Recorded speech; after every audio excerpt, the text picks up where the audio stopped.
That symbol in the blood, what does it mean?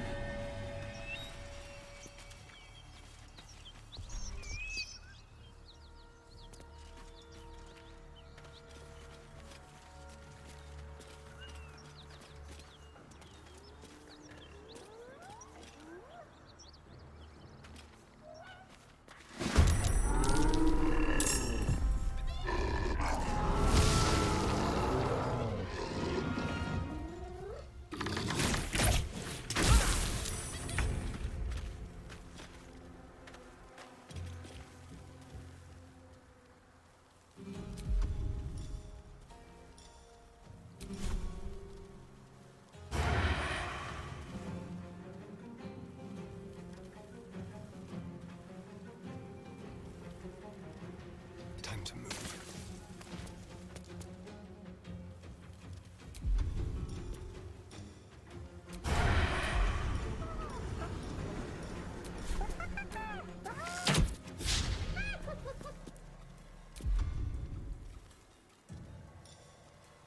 Leave no trace.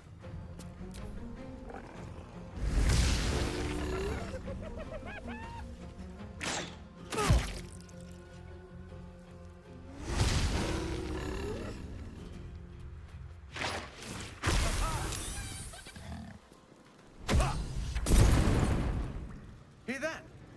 Someone's fighting the gnolls. We should help. Don't be a fool, lad. Shut your mouth and keep your head down. Leave the heroics to them that don't value their own skin.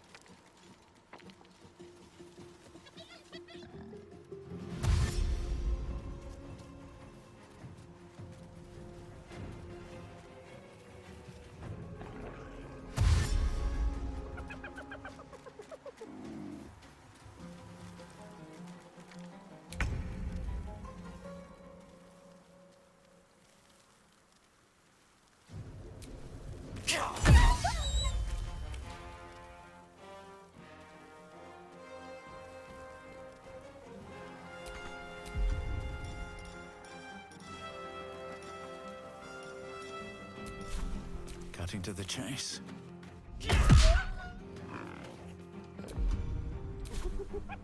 What should I do?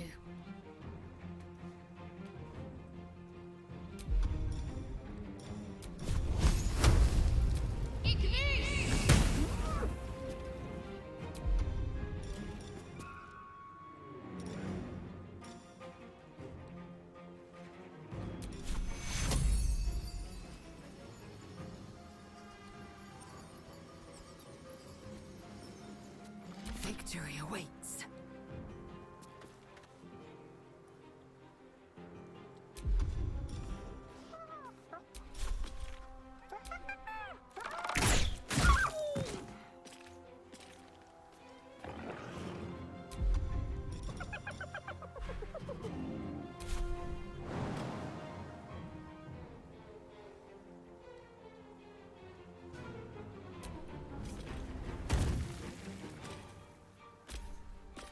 With a shock of psychic pain, the pack leader's mind clamps onto yours. You see yourself through her eyes, a pulsing red cluster of organs. Feast. No. The voice has forbidden this meat. Gnolls see your whole world as a meal. This voice is acting as a leash, but it won't hold them for long. A strange symbol glows, marked on their flesh, and something within you stirs in response.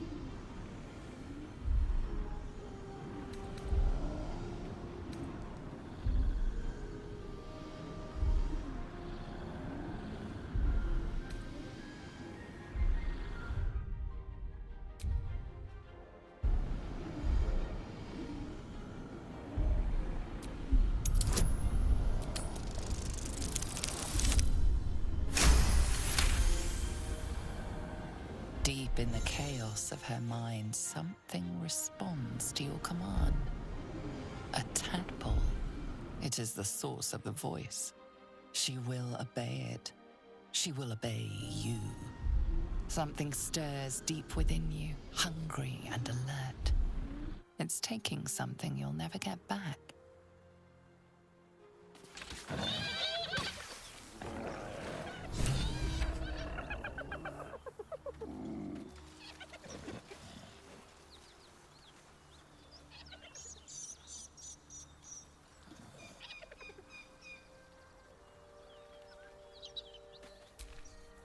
So the tadpole gives us the ability to influence others.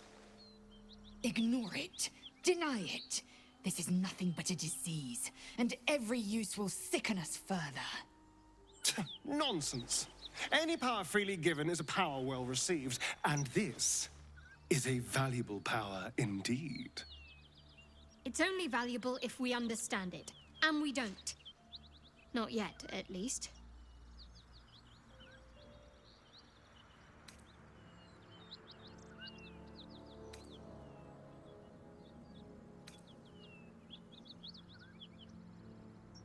My point exactly. I'm so glad you agree.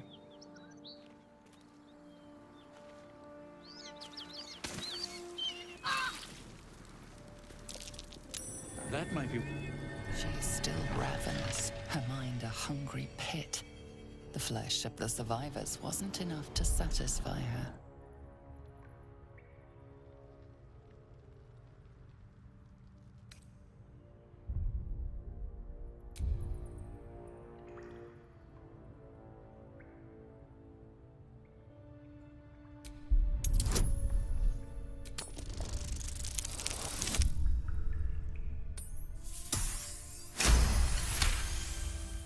Sensing your presence, the Knoll's tadpole writhes in ecstasy, echoing your command.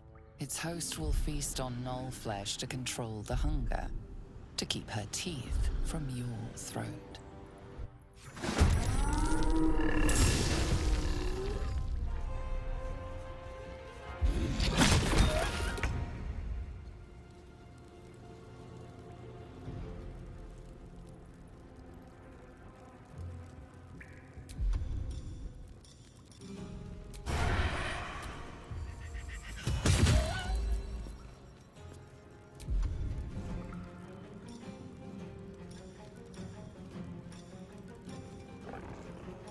Just like old times.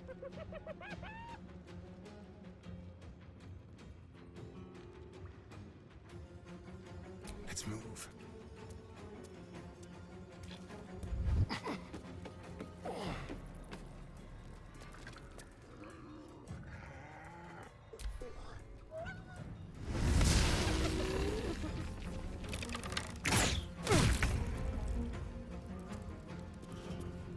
Hope your soul is in good hands.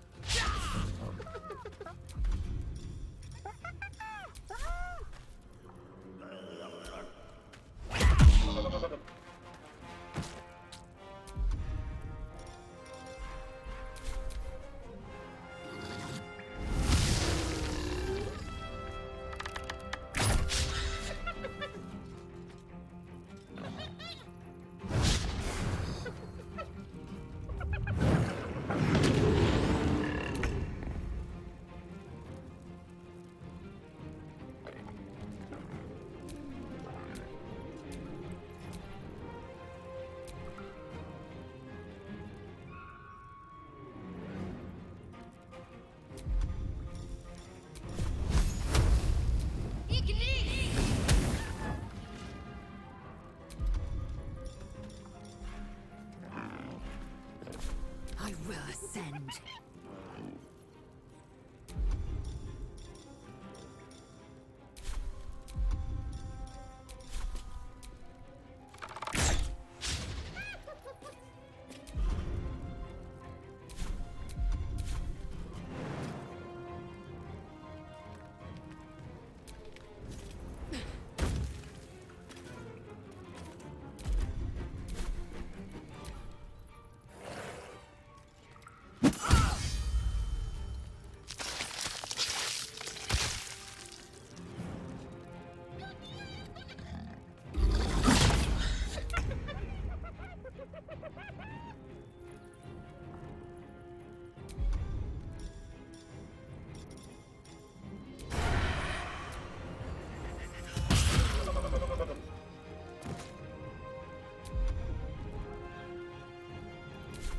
Time to push my luck again.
Still on my feet.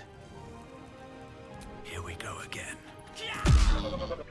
She is still ravenous, her mind a hungry pit. The flesh of her pack wasn't enough to satisfy her.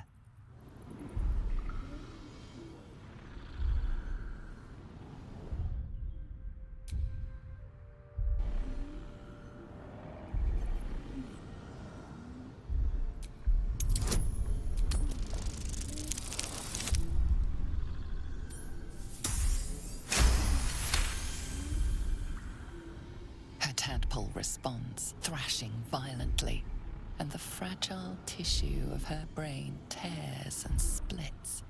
You taste the blood in her throat, feel it pooling in the cavity of her skull. But she still resists.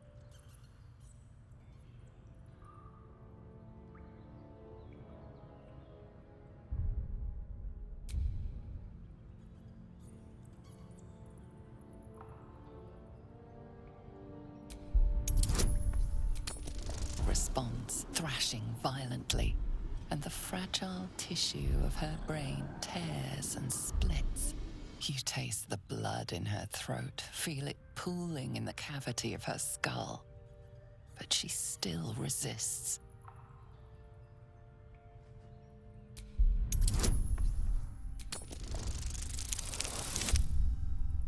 Tadpole responds, thrashing violently, and the fragile tissue of her brain tears and splits.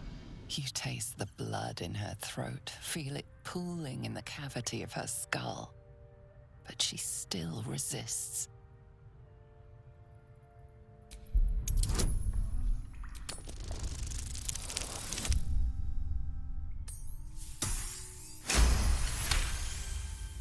Your tadpole wriggles, contented, as she tears out her own throat.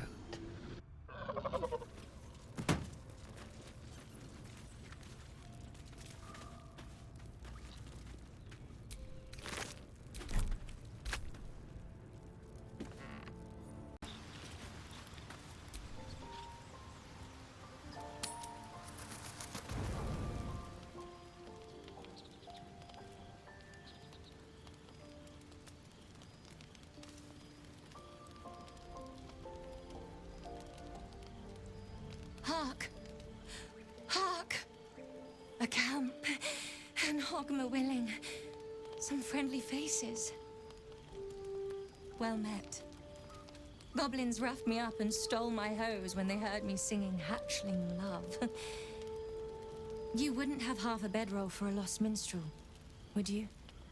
I can pay for my board with music, if you care for it.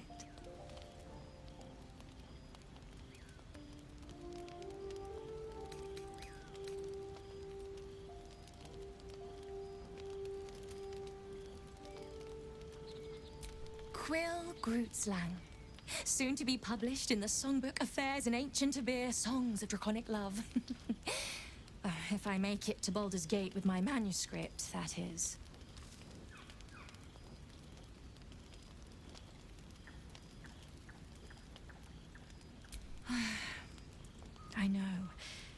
It's not the first time I've been robbed.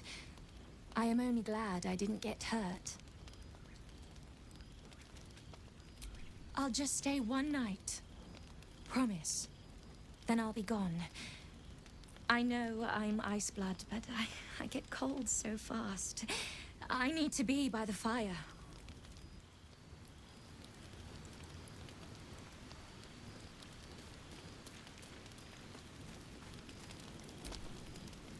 Thanks for the fire.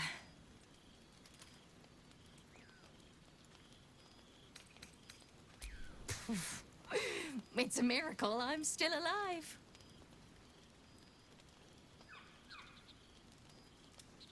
I prepared a dense manuscript of new love chants to be throat sung in Timantha style.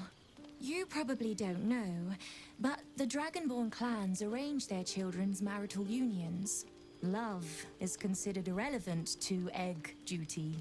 But I've never even been kissed. And I can't stop myself from dreaming. I don't think most of us stop hoping. Ever. Really. Not even when duty stamps us down. And that's what the songbook's about. Lost, lingering love. Never acted on. Never spoken. Perhaps. But I want to capture this feeling while it still strikes hot.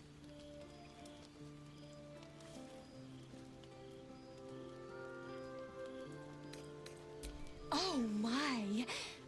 Are you sure? Are you really sure?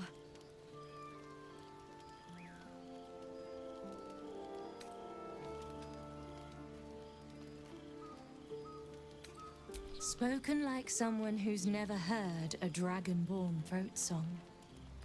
This one, Sky Swain, is about what it might feel like to mate in the air, in the age where wings were yet with us.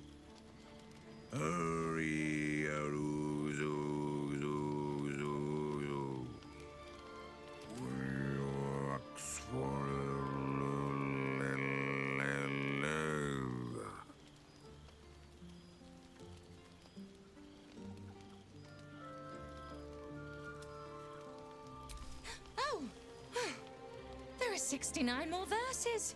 I'm only just beginning. Thanks for the fire.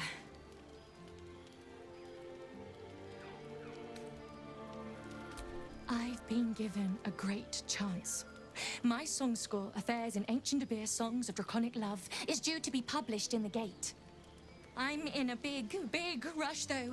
I fear that if I don't get there in the next few days, they're gonna print some kobold bone flute instrumentals instead.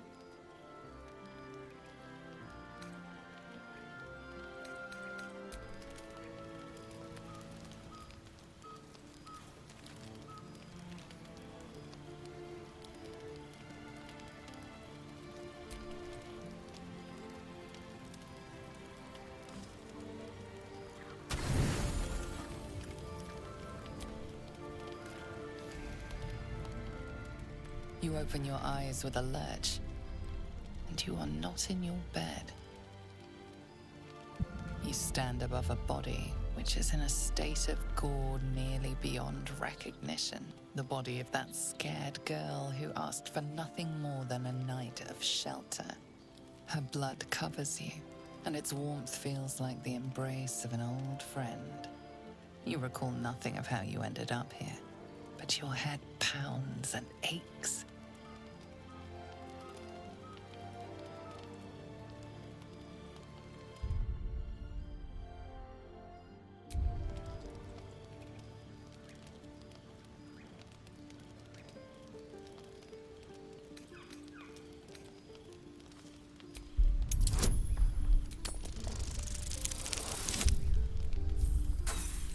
Her blood covers you, and its warmth feels like the embrace of an old friend. You recall nothing of how you ended up here, but your head pounds and aches.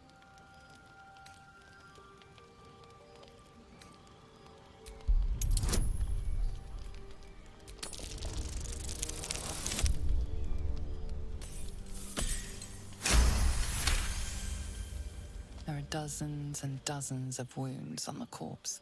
The killer did not stop savaging it, even when she was long gone. And your dominant arm aches. It aches from stabbing over and over. No matter how it appears, the body is there, and her blood is on your hands. The question flows through your mind. Who are you, really, that you could be guilty of such bitter business?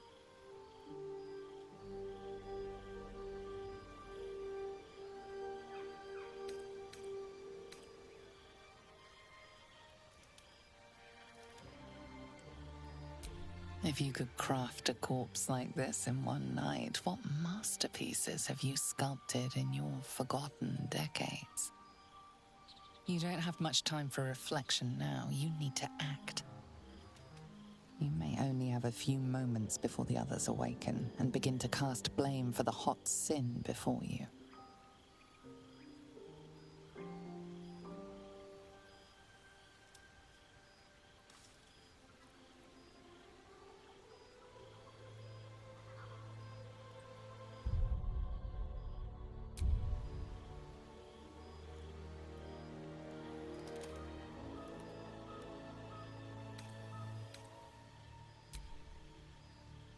Your misdeed is bright and clear as the dawning day.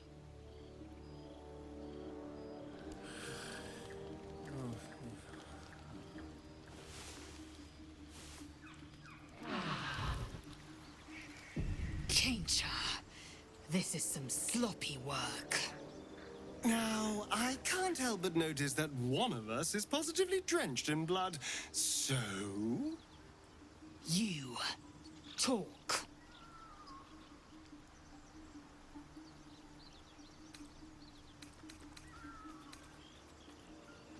Anyone with half a mind could see that. But why?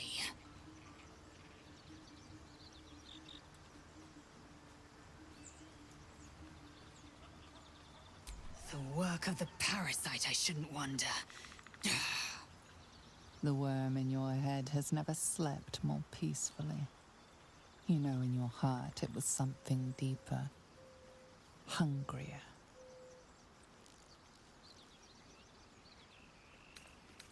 We can but stand guard against the parasite. I'll be watching. An uneasy feeling lingers in the air. As the Inquisition departs, you are left alone with a familiar headache.